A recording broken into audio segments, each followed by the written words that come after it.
Assalamualaikum warahmatullahi wabarakatuh. Halo guys, apa kabar semua?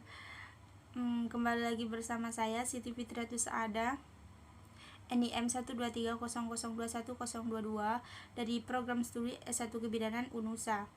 Kali ini saya akan melanjutkan materi termodinamika, yang dimana kali ini kelanjutan dari video yang kemarin, yaitu sekarang praktikum kedua dari mata kuliah Fisika Kesehatan dan Biokimia.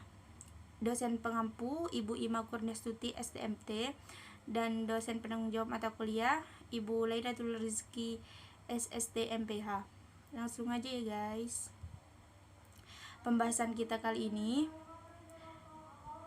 yang pertama, pengaturan suhu tubuh manusia dengan kaidah fisik. Yang kedua, pengaturan suhu tubuh manusia dengan kaidah metabolisme. Yang ketiga, suhu tubuh normal berdasarkan usia. Yang keempat, suhu tubuh normal berdasarkan bagian tubuh manusia. Dan yang kelima, beberapa penyakit yang berkaitan dengan perubahan suhu tubuh. Pengatur suhu tubuh terbagi menjadi dua kaidah, yaitu yang pertama kaidah fisik, yang kedua kaidah metabolisme. Semua kaidah untuk pengatur suhu tubuh dibantu oleh koordinasi tubuh. Lalu bagaimana pengatur suhu tubuh manusia dengan kaidah fisik? Dikenali dengan kaidah fisik karena pengatur suhu tubuh lebih banyak kepada penggunaan otot-otot tubuh dan secara fisik. Dalam kaidah fisik, kemungkinan yang akan terjadi adalah suhu badan tinggi melebihi normal dan suhu badan rendah melebihi normal. Apabila suhu badan tinggi, termoreseptor akan mentransfer suhu pada kulit. Di otak, hipotalamus akan berfungsi sebagai termostat untuk mengatur suhu darah yang melaluinya. Mekanisme koreksi akan diarahkan atau dirangsang oleh hipotalamus dengan menggunakan koordinasi tubuh.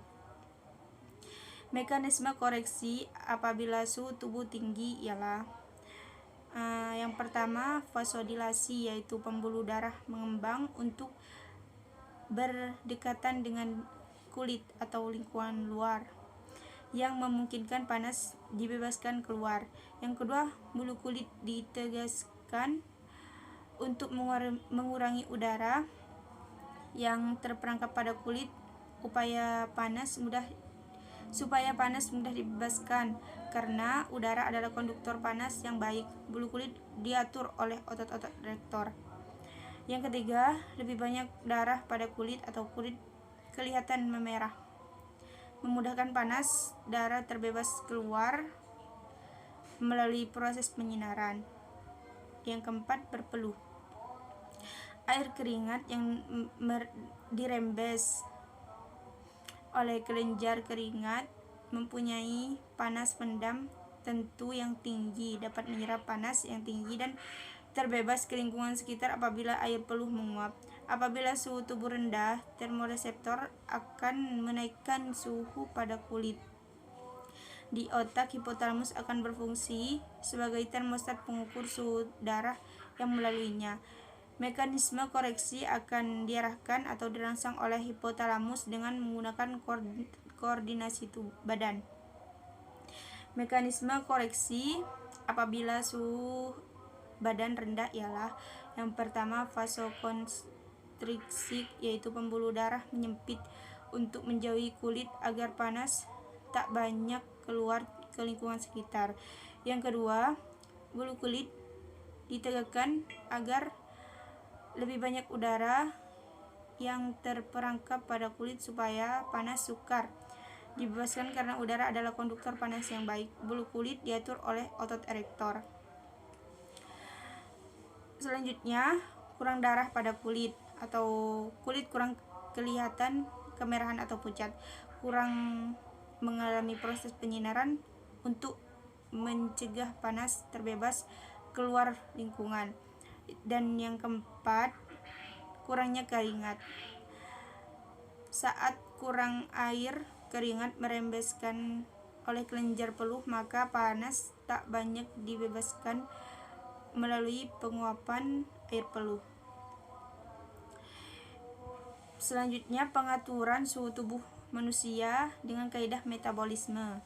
Dikenal dengan kaidah metabolik atau metabolisme karena pengaturan lebih kepada penggunaan kimia badan daripada secara fisik, walaupun terdapat pengaturan yang melibatkan otot-otot. Kawalan ini melibatkan peranan otot rangka, kelenjar adrenal, kelenjar tiroid. Dalam keadaan sejuk, hipotalamus akan mengatur otot rangka untuk vasokonstriksi secara aktif. Hal ini akan menyebabkan proses menggigil dan meningkatkan suhu badan. Pada saat yang sama, kelenjar adrenal akan mensekresikan hormon adrenalin dan non-adrenalin, sedangkan kelenjar tiroid akan mensekresikan hormon tiroksin. Semua hormon ini bertujuan untuk meningkatkan suhu badan dengan cara meningkatkan metabolisme tubuh. Dalam keadaan panas, aktivitas otot rangka akan berkurang. Begitu juga dengan sekresi hormon tertentu oleh kelenjar adrenal dan kelenjar tiroid akan berkurang. Hormon epinefrin dan norepinefrin bertindak dengan satu meningkatkan kadar detak jantung dan kadar pernafasan, yang kedua meningkatkan tekanan darah, yang ketiga meningkatkan metabolisme badan, yang keempat meningkatkan kadar gula darah dengan merangsang perubahan glikogen ke glukosa. Pengaturan kadar gula sedikit dalam darah atau glukosa. Di antara kemungkinan yang mungkin terjadi ialah yang pertama, kadar gula sedikit atau glukosa terlampau banyak, dan yang kedua, kadar gula sedikit atau glukosa terlampau sedikit. Apabila kadar glukosa terlampau banyak, lebih dari jumlah normal, sel beta pada pulau Langerhans akan mensekresi lebih banyak hormon insulin. Kadar glukosa dalam darah akan turun. Proses ini akan berlanjut hingga kadar glukosa dalam darah berada pada jumlah yang normal. Fungsi hormon glukagon ialah merangsang perubahan glikogen ke glukosa dalam darah. 3. Suhu tubuh normal berdasarkan usia. Suhu tubuh normal seseorang yang bervariasi tergantung dengan faktor usia, jenis kelamin, serta tingkat aktivitas. Berikut ini ukuran rata-rata suhu tubuh normal manusia berdasarkan usianya. Yang pertama, suhu normal pada bayi. Normalnya, suhu tubuh normal bayi berusia 0 hingga 2 tahun berkisar 36,6 derajat hingga 37 derajat Celcius. Akan tetapi, suhu tubuh bayi akan meningkat terlebih saat si kecil tengah mengalami masa tumbuh gigi. Suhu normal pada anak. Suhu normal anak-anak usia 3 hingga 10 tahun berkisar 35,5 derajat hingga 37,5 derajat Celcius. Bisa dikatakan anak-anak sudah mulai mempunyai suhu tubuh dengan sama dengan orang dewasa. Anak-anak dapat dikategorikan demam apabila suhu tubuh dengan telah melebihi batas maksimal suhu normalnya. Dan suhu tubuh pada orang dewasa dikisar antara 36,5 derajat hingga 37,5 derajat Celcius. Suhu tubuh normal berdasarkan bagian tubuh. Yang pertama, ketiak. Bagian tubuh ini adalah lokasi yang paling sering digunakan untuk mengukur suhu badan. 2. Mulut. Pengukur suhu badan ini mulut caranya adalah meletakkan termometer di bawah lidah. Jika ingin mengukur suhu lewat mulut, jangan gunakan termometer yang berisi air raksa. Yang ketiga, dubur. Pengukur lewat sela dubur ini biasanya kita membutuhkan bantuan orang lain untuk meletakkan termometer. Sebelum itu, ujung termometer diolesi lotion terlebih dahulu dan sisipkan sekitar 2 hingga 3 cm. Banyak orang yang menghindari penggunaan cara ini karena alasan kurang nyaman. Teman-teman, setelah selesai menggunakan termometer untuk mengukur suhu tubuh, jangan lupa untuk mencucinya dengan air dingin dan sabun sebelum disimpan kembali. yang bertujuan untuk tetap menjaga kebersihan dari termometer. Berikutnya, yang terakhir, beberapa penyakit yang berkaitan dengan perubahan suhu tubuh. Sifat perubahan panas tersebut sangat mempengaruhi masalah klinis yang dialami setiap orang. Yang pertama, demam. Demam bisa terjadi disebabkan karena mekanisme pengeluaran panas tidak mampu untuk mempertahankan kecepatan pengeluaran kelebihan produksi panas sehingga mengakibatkan suhu dalam tubuh menjadi tidak normal. Demam merupakan mekanisme pertahanan yang penting. Peningkatan ringan suhu sampai 39 derajat Celcius meningkatkan sistem imun tubuh. Demam juga merupakan bentuk pertarungan akibat infeksi karena virus menstimulasi interferon atau substansi yang bersifat melawan virus. Yang kedua, hipotermia adalah peningkatan suhu tubuh sehubung dengan ketidakmampuan tubuh untuk meningkatkan pengeluaran panas atau penurunan produksi panas.